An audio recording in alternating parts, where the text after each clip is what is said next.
পবিত্র ঈদ উল ফিতর উপলক্ষে রাজধানীর মিরপুরে অসহায় ও সুবিধাবঞ্চিত মানুষের পাশে দাঁড়িয়েছেন ঢাকা মহানগর পশ্চিম ছাত্রদলের প্রতিষ্ঠাতা সাংগঠনিক সম্পাদক ও পল্লবী থানা বিএনপির যুগ্ম আহ্বায়ক মাসুদুর রহমান খান মাসুদ।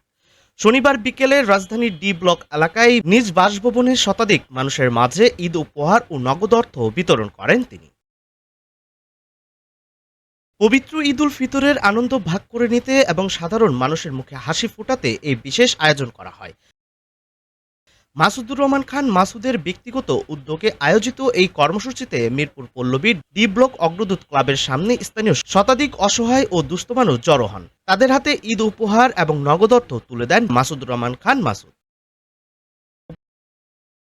উপহার বিতরণকালে মাসুদুর রহমান খান মাসুদ বলেন, প্রধানমন্ত্রী জনাব তারেক রহমানের নির্দেশে এবং ঢাকা মহানগর উত্তর বিএনপির আহ্বায়ক ও যুব ও ক্রীড়া প্রতিমন্ত্রী আমিনুল হকের পক্ষ থেকে আজ আমি অসহায় ও দুস্থ মানুষের মাঝে এই ঈদ উপহার ও নগদ অর্থ বিতরণ করছি।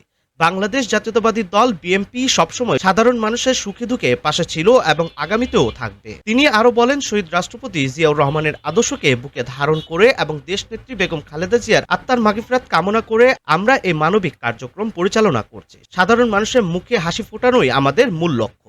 এ সময় পল্লবী থানা বিএনপি ও এর অঙ্গ সহযোগী সংগঠনের স্থানীয় বিভিন্ন পর্যায়ের নেতাকর্মী উপস্থিত ছিলেন।